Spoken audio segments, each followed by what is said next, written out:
Oh my god, I have a beard! It's a beard! I'm not established to have beard in canon. This breaks Enchantment of Eternity canon. It's not like I can just shave it off later. How dare I break canon!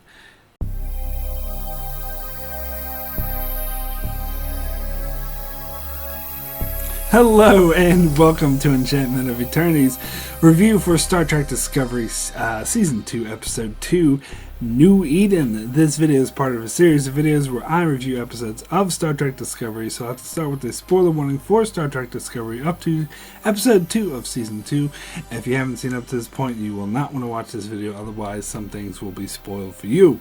So, I know Spock didn't appear in this episode. We didn't see the beard yet, but I just had to because I'm going to shave this off soon, so I needed to do that joke before it went. Anyway, it's not like I can shave it off anyway. Oh, Spock has a beard. Oh. Anyway, this episode, New Eden, was really interesting. And the first thing I want to say about this is because last week's episode, I remember I talked about how I heard some people say that it felt more like Star Trek, and I didn't quite agree. It felt more like a Marvel movie or an Abrams movie. But this episode, I would say, this episode felt more like Star Trek. And for good or for ill, it actually reminded me a lot of Enterprise, which I mean in both a positive and a negative way. Because if you know me, Enterprise is probably my least favorite Star Trek series, but I did really enjoy Season 3 of Enterprise. It was one of my favorite seasons of all of Star Trek.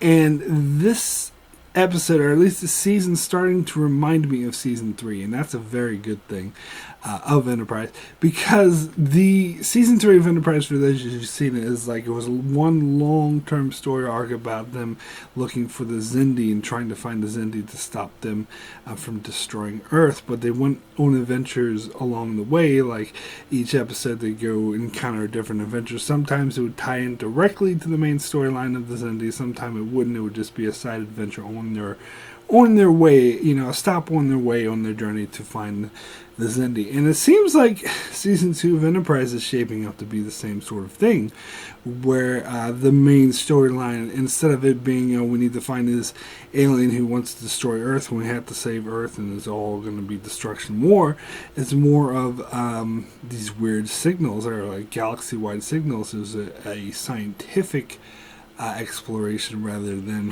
one having to do with war. And it seems like this is going to be the long-term story arc, in that each step along the way, like they have a different signal and they go encounter a different journey. And I'm sure not every stop along the way is going to tie in directly to this main storyline, but it's probably going to sort of build on that. And I love that. I think that makes me look... This is why I wanted Star Trek to be serialized. And I think Season 1 of Discovery didn't take full advantage of serialization.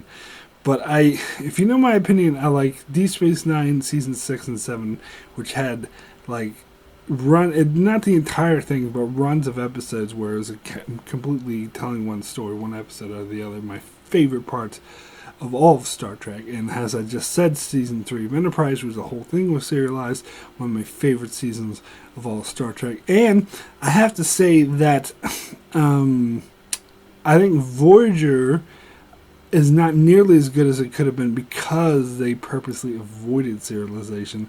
Like, they had the idea to do the Year of Hell as a year-long season story arc in Season 4, but instead producers were too chicken shit, so they just did it as a two-parter, which I love the two-parter, but it would have been even better as a year-long story arc.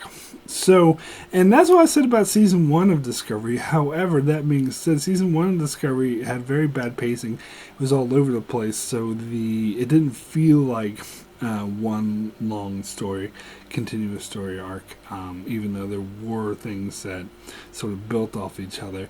This, I think, is, I mean, we're only 2 episodes in, but still, I think this definitely has the potential to do a much better job than Season 1 to tell a long, complete story, and I have much more faith in it. And as I said, this episode in particular felt more like Star Trek than the previous episode, because the previous episode was like one action adventure set piece that had the little galaxy Guardians of the Galaxy shuttle pods going very fast and stuff. And we didn't get anything like this. This is more down to earth. Pardon the tongue. But it was more down to earth, more like classic Star Trek type episode where you have an away team, they beam down to the planet, they encounter these villagers, and they bring up the Prime Directive, and they bring up the World War III, and having like an alien transport humans from the past to a distant planet.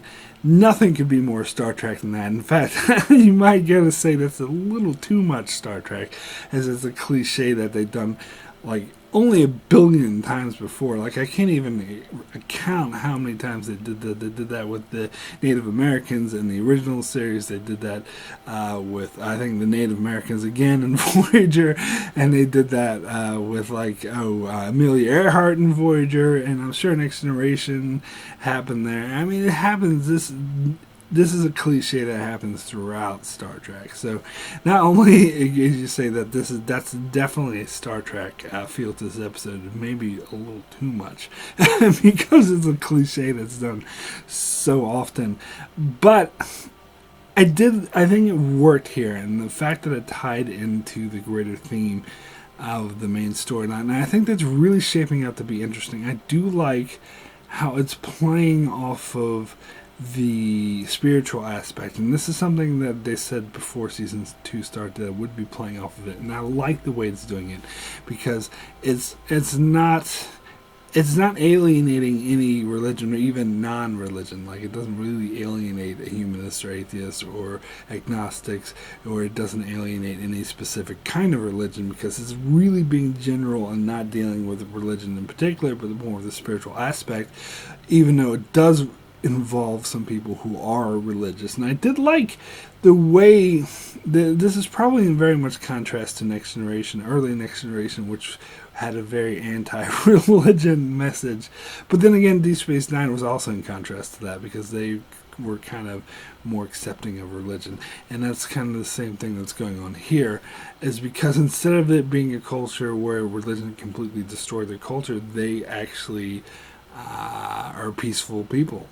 Because of that, and they managed to congeal all of Earth religions into one sort of faith, which is in contrast to the faiths always warring with each other, and it was the tragedy of World War III, and that they survived why they managed to do that. And there were some people on the planet, like that lady, who were more willing to be like, excuse, anything, be like, not really be very scientific and be like, oh, they're the lights, that was our God taking them away. But the one dude was a bit more scientific minded, and he knew that they were from Earth and that they were using advanced technology. So I really enjoyed that storyline.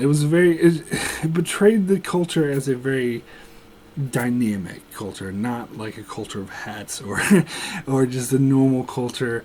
Where you see in the Star Trek, where it's like Klingons like war and Vulcans like logic. Instead, it was a bit more of a realistic, sort of diverse culture, even though it was definitely religious based. And we, of course, in the Star Trek tradition, we only see like 12 people, and they say it's the whole planet. But hey, that's just production restrictions. So I did like, what I really liked about this main storyline is I like how Pike kept saying, he brought up the Arthur C. Clarke quote about how advanced technology would probably be indistinguishable from magic, and he said a paraphrased version apparently in the future that an advanced alien would be indistinguishable from God. And I immediately thought of Q, who many would see Q as a god because his powers were omniscient, but Picard and others around him recognized that he's not a god. He just has he's just the type of alien who is very advanced or in a different sort of spectrum or understanding than what humans are. And in the Next Generation, they kind of played off that, like they always think that. But I like how so Pike is saying, like, treating this. I don't think he's being religious per se, and that's why he got pushback from Burnham, who's very scientific minded. And I like the Burnham and Pike dynamic of the faith and science aspect. It reminds me of Lost with Locke and Jack. I'm sorry, I got lost in the mind, but yeah, that's and I like that. I like that dynamic a lot in Lost, and I think they're setting it up really naturally here. It doesn't seem forced at all, and I understand Pike's perspective, that he's not necessarily looking at it from a religious perspective, but he's saying, again with the quote, that the alien not necessarily is God, but it's God-like, if you know what I'm saying. And so he's sort of saying some sort of thinking along those lines could apply. And it's heavily implied that, speaking of Lost, because again, everything was done for a reason, everything had a purpose and was tied in to a specific faith, or not faith, but a specific destiny or plan. And it seems like they're playing at the same thing here in Discovery, and it's not necessarily a vague destiny, but it could be the Red Angel, which I don't know. I was among the masses who was very skeptical about this Red Angel thing when I first saw the trailers. But after this episode, I'm starting to come along, because I think they are developing it very good. Like they're not just throwing it at you. They threw it in the last episode, but they didn't really explain it, and they were sort of teasing it out here in this episode more, and no doubt that they will continue to develop it. And I think so far they're doing a really good job of it, in my opinion. And I like the concept that has a saying, destiny or whatever is sort of involved in this episode, because it's implied, and very heavily implied, that Discovery was brought there because they said they went there to look for the second signal, and they just so happened to save the world from a catastrophic, destruction that would have ended all life on that world. So it's heavily implied that the Red Angel, whatever, brought them there to save the world, and they did. So there's a greater sort of working behind this, a greater someone who's sort of guiding this. And I like, and if it is a Q-like alien, it has a very, very different disposition from Q. It's obviously trying to help humans, but I hope they play off of this a bit more, and it seems like they're not going to have direct contact with it, but maybe they will. And of course, there's also the mystery of Spock that's developed more. We find out in this episode that he's in a mental institution, that he checked himself into one. He doesn't want his family to know he's there. So Burnham thinks that, and now Burnham discovered that whatever's going on with him is tied into these signals, and so he told Pike that maybe we could override this because we need to do our mission. But he said, "Oh, if you can convince him to talk," and Burnham's like, "Well, I'm not going to convince him because we left on bad terms." We still don't know what those bad terms were, but I'm patient. I'm sure we'll find out in all good time, and that's just another interesting piece of the puzzle. So now I'm curious to see how Spock fits in. I'm actually starting to forget my worries about, they're having Spock, how dare they? But if he's just a character who works for this particular story and these characters, I'm just going to go with it, because I'm kind of just forgetting about how they're shitting on canon. If the story works, that is the most important thing. Which is why I didn't like this Abrams Star Trek, because the stories didn't work. It wasn't because the shadow on canon, it's because it sucked. But anyway, always digressing in that direction. But anyway, I think this episode, it was very interesting. It was kind of this stereotypical dynamic where, the little girl picked up the phaser and Pike had to risk his life to save her, and they had to risk Discovery, even though Pike specifically ordered not to break the Prime Directive. It was a good little conundrum. I think it really worked, and I liked how the conversation that Burnham and Pike had about revealing it to that dude, because the whole time you did feel really sorry for that dude, Jacob, I think his name was, who knew that they were from Earth, but yet they refused to tell him because of the Prime Directive. So that scene where Pike beamed down and told him, that was a really nice scene. It was a great way to end the episode. And then there's the storyline with Tilly and Stamets. I think the little conversation that Tilly and Stamets had about how Stamets revealed he saw Hugh in the Mycerial Network, and that's why he was afraid to go in there again. I still have faith that before the show ends, they're going to find a way to make this spore drive or a whole network not feasible. I have because people are already being this violates canon because they can't travel blah blah blah blah blah blah. I'm sure they're gonna come up with an excuse to get rid of it, but I'm not worried that they haven't done that yet. I'm sure they will eventually. But anyway, it was interesting that there was a really touching conversation between Tilly and Stamets, and I don't know, like when Stamets did jump and he's like, not now, Tilly, you get the impression that maybe Stamets had another meeting with Hugh, but we don't know because we weren't shown. So maybe there's something they're going to touch on later. And then the whole thing with, the asteroid or whatever, and Tilly starts seeing that weird girl. Now, as soon as she appeared, I was like, this is a hallucination. This is just in Tilly's head. No one else can see her.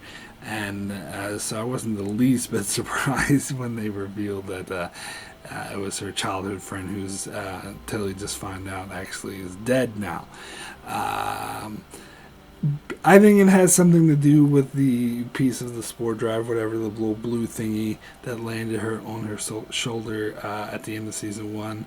I'm sure they're going to touch on this later, and I think that was probably interacting with because it said that the weird dark matter asteroid or whatever the hell it was reacted to the spore drive. So I think it was her encounter with that reacted with the spore on her, and then created whatever this being is that's talking to Tilly. I doubt it's like they're actually the dead person, but maybe it's like they read her mind, and I don't know. I'm curious. I am curious to find out about this. I think it's very interesting. Anyway, my rating for New Eden out of 10 is an 8. Extremely good. I did really enjoy this episode. It was directed by Jonathan Frakes, but it didn't stand out. There weren't any like awesome pieces of acting that stood out like the last episode of Discovery that he directed. Well, it's fair enough. I actually think overall this is a well put together, well structured, well shot episode. Not giving it higher than an 8 because I did think it was kind of dull once they got to the planet. It's very stereotypical that the humans there who don't interact that much and are just fine with them there magically, and we only see like 12 of them or whatever. So it wasn't as entertaining as last week's episode, but it was a lot more heartfelt. There was a lot more character moments in it that worked, and it felt a bit more like Star Trek. So 8 out of 10 for me. Anyway, that is it for my review of Star Trek Discovery Season 2, Episode 2. I will not be back next week because next weekend I will be reviewing Vikings instead. So unless this episode 3 next week is absolutely amazing and I need to talk about it immediately, then I might do a live stream for it. Otherwise, I'm going to hold off until the following week and do episode 3 and 4 together. So you can look forward to that. In 2 weeks I'll be back to talk about Discovery. In the meantime, you can check out my channel for many more Star Trek videos, as well as many other videos and other shows like Game of Thrones, The Expanse, Lost, and more. So be sure to subscribe so you can keep up with all of that. and thanks a lot for watching.